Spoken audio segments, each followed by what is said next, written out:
Yo concibo este negocio como una mesa de 4 patas. Una pata naturalmente es el lector, una pata importantísima es el autor, el otro el editor como tal, porque es una figura que no siempre se llega a ver. Cuando tú tomas un libro, lo último que llegas a pensar es en el editor, ¿no? Sí. Y atrás hay un trabajo bastante complejo, es un trabajo que si yo les platicara a nivel financiero no tienen ni idea realmente, es muy muy complejo y comprometido. Y la otra es justamente el retail, el distribuidor, el mediador propiamente. Si una de las dos patas no funciona con la coordinación que debe, prácticamente se rompe la cadena de valor del libro y entonces empezamos a tener problemas de comunicación, problemas en los lanzamientos, etc. O sea, todo tiene que estar armonizado. Amazing Retail es el espacio creado por Getin, la plataforma líder en Retail Analytics en México y Latinoamérica. Bienvenidos a un episodio nuevo de Amazing Retail, el podcast donde analizamos los datos y tendencias que están transformando el retail. Yo soy Francisco. Y yo, Anabel. Les recordamos escucharnos y vernos cada martes en punto de las 6 de la tarde por YouTube o su plataforma de streaming preferido. Anabel, ¿cómo estás? Qué gusto, un episodio más. Hoy vamos a platicar de un tema que a mí se me hace muy relevante y de verdad muy inspirador, porque se ha tenido que reinventar este tema. Ahorita van a ver por qué. Porque pues, se vendía o se vende en el mundo del retail físico, pero ahorita nos dirán datos, yo no los tengo, pero seguramente el mundo digital también lo ha transformado, se ha tenido que reinventar. Es un tema importantísimo y justamente, cuéntanos. Sí, creo que es una industria que se ha transformado en todos estos años y lo ha hecho muy bien, porque sigue siendo un éxito con todos. Y pues bueno, el día de hoy nos acompaña Jesús Ángel Grajeda, director comercial de Penguin Random House, grupo editorial, empresa líder en el sector de contenidos editoriales, quien compartirá su perspectiva sobre cómo las librerías conectan con los consumidores y en particular con los apasionados de la lectura. Sí, sin duda, y para conocer un poquito más a Jesús, tiene una trayectoria de más de 30 años en el medio editorial y es especialista en la comercialización de libros. Inicia su carrera en 1992 en Editorial Televisa y ha sido director comercial en Santillana Ediciones Generales durante 13 años y desde el 2011 tiene su cargo el área de ventas en los canales nacionales, exportación, e-commerce y trade marketing de Penguin Random House. Pues de verdad, Jesús, mil gracias por estar aquí, por acompañarnos. Es un honor y un gusto tenerte con nosotros. Hombre, el honor es mío. Muchas gracias. Un placer. Pues Jesús, si te pareces bien, empezamos. Y me gustaría comenzar preguntándote cómo tú has visto la evolución o la transformación del lado del consumidor que compra libros. ¿Te refieres específicamente al consumidor o a los puntos de venta? Puede ser cualquiera, porque hoy en día puede ser puntos de venta, también ya hay muchos consumidores que puede ser online. O sea, ¿cómo has visto esa evolución? Ok. Empecemos por definir nuestro negocio. Penguin Random House está en el negocio del contenido y está enfocado hacia los libros. Sin embargo, los libros tienen distintos respaldos. Conocemos todos el libro físico, el libro de papel, pero también tenemos los audiolibros y los libros digitales. Entonces, cuando hablamos de libros, no se imaginen solamente los libros que ustedes ven físicamente. Exacto. Al final, nosotros tenemos una competencia directa con el entretenimiento cultural, o sea, todas las plataformas de streaming, música, etcétera, son, digamos que nuestro ambiente de competencia natural, y lo que nosotros generamos son contenidos para lectores. Perfecto. Ahora, respondiendo a tu pregunta, ha evolucionado de una manera vertiginosa. Este es un medio muy dinámico, tan dinámico como los contenidos. En los últimos años, sobre todo después de pandemia, vimos un crecimiento exponencial, por ejemplo, de las plataformas de comercio electrónico y como tal, de todo aquello que digitalmente tenía un acceso más, digamos, inmediato a los consumidores. Sin embargo, el medio como tal, el retail, de libros, que en este caso tú mencionas las librerías, aunque los libros se venden en muchos otros canales. Completamente. Han evolucionado, me parece que con distinto ritmo cada uno. Por ejemplo, si hablamos del comercio electrónico, decía, tuvo un crecimiento exponencial porque por la pandemia pues el acceso a los contenidos estaba de alguna forma más inmediato a través de las plataformas. Las librerías desafortunadamente han tenido digamos una pausa en su desenvolvimiento mucho más lenta, Porque en sí las librerías corresponden a un tipo de canal que ha tenido muy pocos avances. En realidad las librerías como las conocemos no han tenido los avances que han tenido otros locales de retail. Sin embargo, esa es, digamos, parte de la problemática que tenemos actualmente, cómo desarrollarlos creativamente y cómo hacer también que nuestros contenidos lleguen más a los lectores. Cuando pensamos en retail, pensemos en librerías, en grandes superficies como tiendas departamentales, hipermercados y en cualquier lado donde pues, pueda caber un libro para venderse. Y el consumidor, hablando de la persona, ¿cómo crees que ha evolucionado? O sea, porque pues antes no había opción, ¿no? O sea, pues era el libro de papel o era el libro de papel. Te lo voy a contestar de una forma rotunda. Cuando yo empecé en este negocio, tú definías un éxito editorial para que el lector lo leyera. Actualmente, como editor, tienes la responsabilidad de buscar lo que el lector quiere leer y adaptar tus contenidos a él. En este momento, digamos que la base de nuestro negocio es el lectorcentrismo. Eso no significa, empero, que los autores, que son, digamos, el alma de nuestro negocio, que nuestros autores necesariamente tengan que adaptar su creatividad a los gustos de los lectores. Esto, en el caso de ficción y autores literarios, no se da, pero sí se da mucho en el caso de la no ficción y libros que están, sobre todo, compaginados con la información que buscan nuestros lectores. Y en esta transformación que nos estás contando, que está brutal, porque sí es un cambio de blanco a negro. Totalmente. ¿Cómo adaptas las estrategias para llegar a esos consumidores? Aquí es donde viene la disyuntiva. Claro. Porque en realidad nosotros debemos de entender un diálogo constante con los lectores a partir pues, de las tendencias sociales. Recordemos primero una cosa, la lectura es por naturaleza individualista. Sin embargo, y esta es la paradoja de la situación que tenemos, también es un acto social. Entonces, los lectores buscan también comunidades donde sentirse, digamos, integrados, identificados. Yo creo que una clave de todo esto, pues naturalmente está en el uso de las redes sociales, en cómo penetramos y cómo leemos propiamente a los lectores en cuanto a sus gustos para poder diseñar ad hoc contenidos. Y, perdón, y las generaciones, porque también hay la Totalmente. brecha de la generación Z. ¿Cómo la has visto? ¿Cómo le has llegado? Es que no es ni siquiera la generación Z. Ya desde los niños prácticamente tú te empiezas a imaginar cómo impulsar la lectura y cómo crear lectores desde niños o bebés que prácticamente son pues, intuitivos al acercarse a un libro. Pero sin embargo, cada vez ha habido mucha más independencia en las generaciones de lectores jóvenes sobre lo que quieren leer, eso naturalmente. Okay. Digo, yo no estoy tan viejo, pero te voy a decir que en realidad cuando yo era adolescente, pues las opciones eran realmente limitadas. O sea, leías el mainstream, ¿no? Los autores clásicos, el boom latinoamericano y los clásicos, y ahí se acabó. Y ahora tienes un abanico extraordinario de contenidos y que también están influenciados por otros medios como el cine, la música, etc. Y también recordemos que como creadores de contenidos, pues también tenemos estas sinergias donde pues prácticamente nuestros contenidos pasan al cine y a la música. Y yo, a ver, ahorita justo me sale una duda de ¿cómo le hacen ustedes, hablando de estrategias, de motivar? O sea, al final ustedes crean el contenido. Alguien más lo vende al consumidor final en muchos casos, que es el retailer o la plataforma, lo que sea.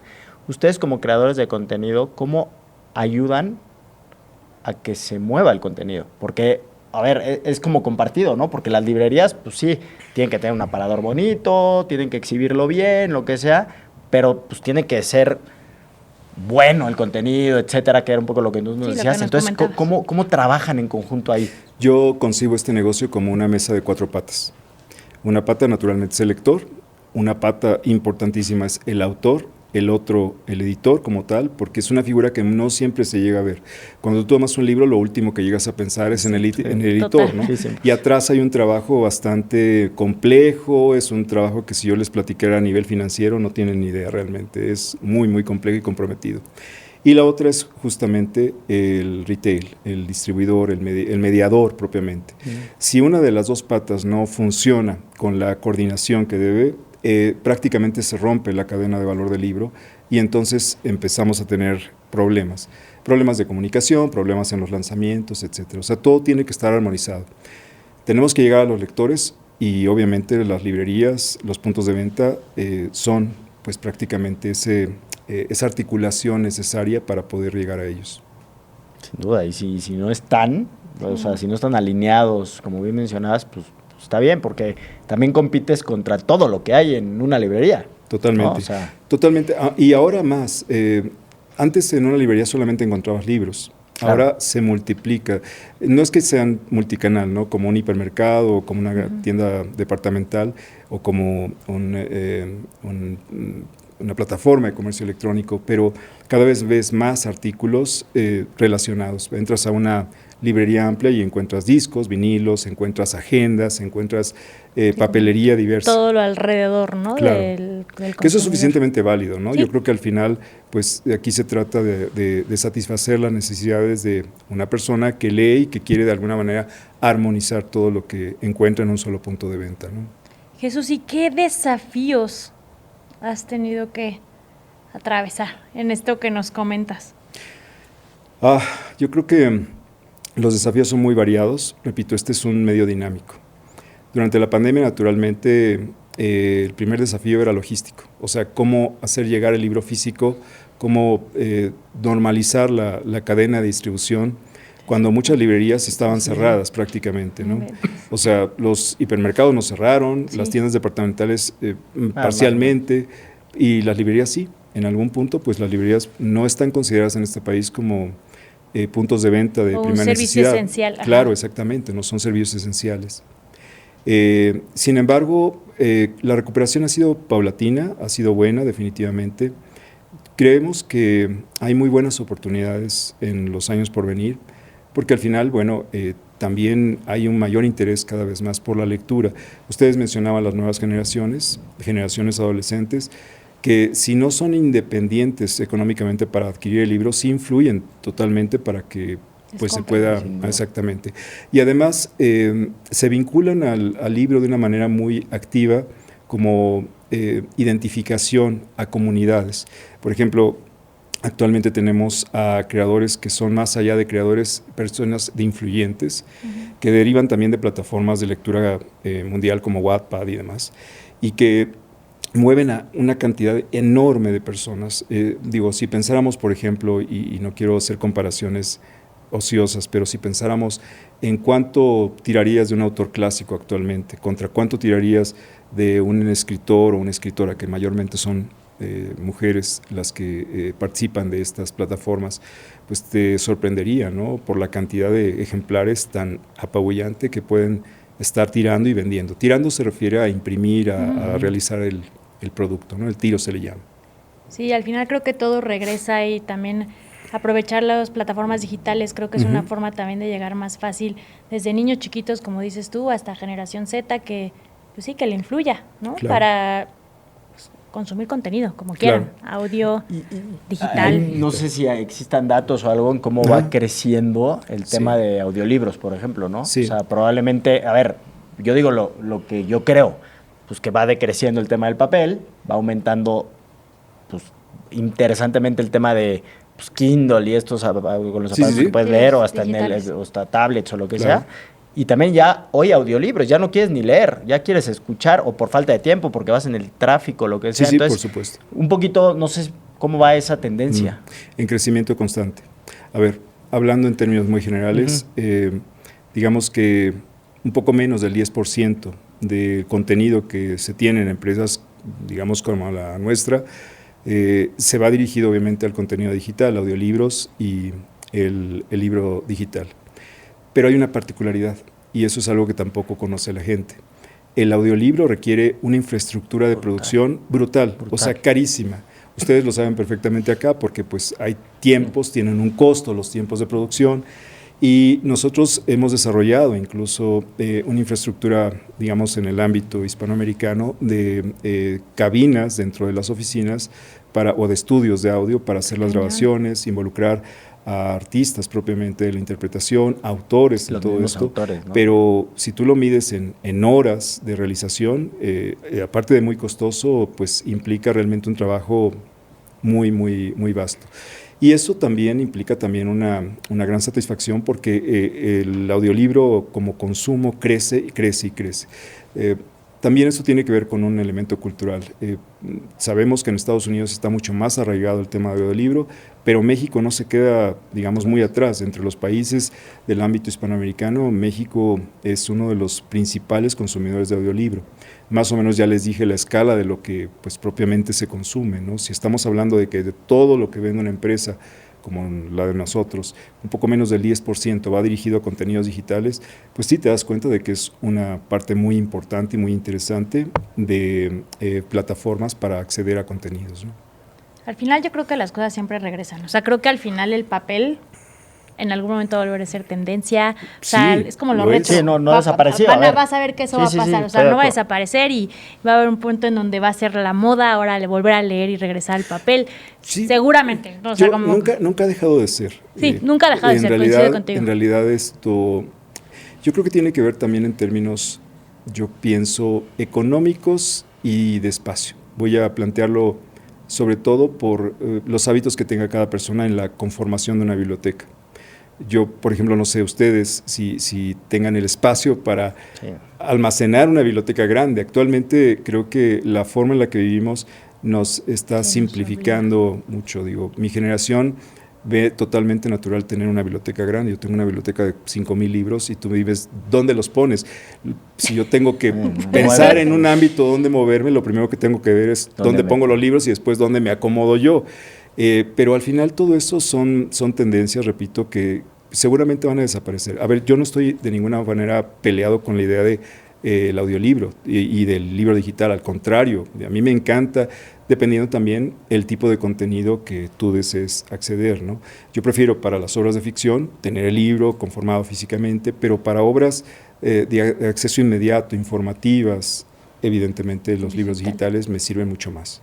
Sí, creo que es como un poco en las tiendas físicas, lo comentamos nosotros, el e-commerce no llega a tirar uno, sino que conviven, ¿no? Conviven los dos, ya hay consumidores para los dos y unos están en el físico, otro en el digital, creo que es casi lo mismo. Y si me permites, ya que hablaste sobre justo estas tendencias, es muy curioso, pero hay cierta estabilidad en que el 25%, hablando en términos generales, el 25% de todo lo que se vende en libros como canal de venta está dirigido justamente a las plataformas de e-commerce. O sea, del 100% de mi oferta vendida, el 25% está ahí y el 75% se distribuye en retail físico. Todo lo demás que sí, sigue siendo el más fuerte. El más fuerte y también el más variado, repito, por formatos. Las librerías, ustedes se referían a las librerías y convencionalmente pensamos siempre en el libro y la librería, pues se ocupan un poquito más de la mitad de las ventas a nivel de canal para nosotros. Y naturalmente aquí están involucrados muchos otros formatos, ¿no? Las tiendas de aeropuertos, los tiendas departamentales, los hipermercados, jugueterías, cualquier sitio donde se venda un libro, ahí estamos prácticamente, ¿no? Y no hay que descartarlo como, digamos, exentándolo pues de la cadena de valor, repito. Sí, sin duda, al final es retail, ¿no? Sí, totalmente. Y justo aquí ligándolo un poquito, ¿qué has visto de puntos físicos que ahorita estamos platicando, que puede ser desde una juguetería, librerías en aeropuertos, en centros comerciales, a pie de calle? ¿Cuál ha sido el éxito que has visto en estos puntos físicos de venta? Y sobre todo en estos años, porque tú has visto esta evolución. ¿Qué has detectado que sea lo que sobresalga? Mira, yo pienso que así como hablaba de la responsabilidad de nosotros para hablar o para detectar digamos, esta conversación con el lector, creo que un éxito de las librerías y sobre todo de cierto segmento específico que son las librerías independientes ha sido seguir escuchando al lector. Yo cuando hablaba inicialmente de que pues hay retos muy importantes y que lamentablemente la evolución en el retail no necesariamente va de la mano de esos retos, me refería sobre todo a una costumbre que se ha perdido mucho en las librerías. No sé si a ustedes les tocó la figura del librero consultor. Ustedes llegaban a la librería y decían, oye, recomiéndame algo, dime qué leer, etcétera. eran personas que podían de alguna forma darles alguna recomendación de lectura válida. Actualmente, por la sobreoferta editorial que hay, lo único que se hace en muchas librerías, me refiero de tamaño mayor, siempre es consultar si el libro que se busca está o no disponible en el inventario. Y eso es algo que de verdad pierde mucho el sentido del oficio librero, pero que justamente en el caso de las librerías independientes se recupera, porque entonces las librerías independientes están más vinculadas con el barrio, con la interacción de los conocidos o de la gente que busca una comunicación directa entre el profesional, recomendador, prescriptor y lo que ellos están buscando. Y supongo que hacen comunidad también, un poco lo que tú decías, ¿no? Por supuesto, efectivamente. Y yo creo que también, digo, cada caso es muy puntual, ¿no? O sea, desde estrategias de ampliación, que hay momentos para todo, o sea, en algún momento en los 2000 y pico, hace 10 años, muchas cadenas empezaron a abrir más puntos de venta y eso les funcionó bastante bien porque empezaron a cubrir más mercado. Pero pues prácticamente ahorita ya es un riesgo muy fuerte que las grandes cadenas inviertan nuevos puntos de venta, sobre todo en el interior del país, ¿no? Porque pues volvemos a lo mismo, hay mucha más penetración de las plataformas digitales y hay una competencia directa por servicio, que eso es determinante. Todo se parece a todas las marcas, sí. Totalmente de acuerdo. Y tenemos una pregunta que siempre le hacemos a todos los invitados, no podemos dejar de hacértela. Hemos platicado mucho del retail, tiendas físicas, tendencias, cómo ha evolucionado y tal. Y hay una corriente que dice que el retail en tiendas físicas va a desaparecer. Okay. ¿Qué opinas de eso? Para el libro no lo creo. Pienso que tiene muchos retos. El principal es la profesionalización, naturalmente, y creo que si este podcast lo va a escuchar algún librero, no me va a dejar mentir, pero la profesionalización del sector es, vamos, imprescindible. Me parece que también tiene que comprender un concepto omnicanal. No puedes, en este momento, solo tener una librería. Pienso que es muy complejo, pero debes tirarle a tener también tu propio comercio electrónico, a buscar modelos que permitan servir más allá de la comunidad a la que estás prácticamente vendiendo. Y también hay un tema que es muy importante, ¿cómo administras catálogos que cada vez crecen más y más y más? O sea, nuevos títulos publicados, no tienen idea, hay, digo, miles o decenas de miles por año. Y esa oferta tan amplia no puede contenerse en un solo formato o en una sola sucursal de librería. Entonces creo que también esto va de la mano de cómo administras la información para naturalmente dar un servicio, aunque no tengas el producto dentro de tu punto de venta. Esas, digamos, asociaciones con los editores para pues, facilitar el acceso desde la bodega del editor hasta el lector, probablemente son la llave. Y obviamente reforzar la idea de comunidad. La comunidad de lectores yo creo que es lo único que puede realmente incrementar el interés por el libro y por supuesto también incrementar el negocio para los libreros y los puntos de venta. Pues Jesús, muchísimas gracias por acompañarnos, sabes el gusto que es para nosotros haberte tenido aquí. Y sin duda que todo esto que nos estás platicando, aunque es una industria de nicho, pues creo que tiene muchas similitudes, ¿no? Sí. Al final es retail, lo que platicábamos, y al final es cómo hacerle para ese contenido que ustedes están creando, pues se mueva, se desplace, se distribuya. Entonces, de verdad, yo personalmente como que muchas veces lo desconoces, ¿no? Hay un desconocimiento brutal en cómo esto puede llegar a mis manos, ¿no? Y por dónde pasó, etcétera. O el audiolibro, o lo que sea, ¿no? Pero al final no dejan de ser puntos físicos de contacto, como bien por ahí mencionabas, en donde interactúan dos personas, ¿no? La librería en un caso con su staff y por otro lado el consumidor, que tiene una necesidad y que entra otra vez a un punto físico a buscar algo, claro. ¿No? Entonces, sin duda que esto le aplica, yo me atrevo a decir, para todas las industrias, ¿no? Sí. Porque al final hay que ser creativos, o sea, al final la forma de vender un producto, pues hay que ser creativos. Muchas de las cosas que decías, Jesús, se aplican para otras marcas y otras industrias. Sin duda, yo también estaba pensando y creo que las personas que nos ven y nos escuchan también van a echar a volar la imaginación, decir, es que esto me pasa y a veces ni lo había visto, ¿no? Y mira los retos que tienen allá y no está muy diferente al reto que yo tengo acá. Y mira cómo lo resuelven, que tú acabas de decir algo que a mí me encantó, que es lo de las 4 patas, ¿no? La mesa de las 4, porque pues sí, si uno falla, ¡pum! No me llega esto a mí, no funciona, ¿no? Y muchas veces eso pasa en las tiendas. O sea, si una pata o sea, si no está el producto correcto en el momento correcto, no hay venta, sí, ¿no? Entonces, pues de verdad, muchísimas gracias. Gracias a ustedes. Y pues esta es tu casa. Muy amables, gracias. Pues gracias por acompañarnos en un episodio más de Amazing Retail Podcast. Fue un gusto tener a Jesús, que nos compartió su visión del tema de librerías, un poquito vinculado al retail, pero desde otra perspectiva. Sí, sin duda. Y pues recuerden escucharnos todos los martes a las 6 de la tarde con capítulo nuevo de Amazing Retail Podcast. Cuídense mucho. Bye bye.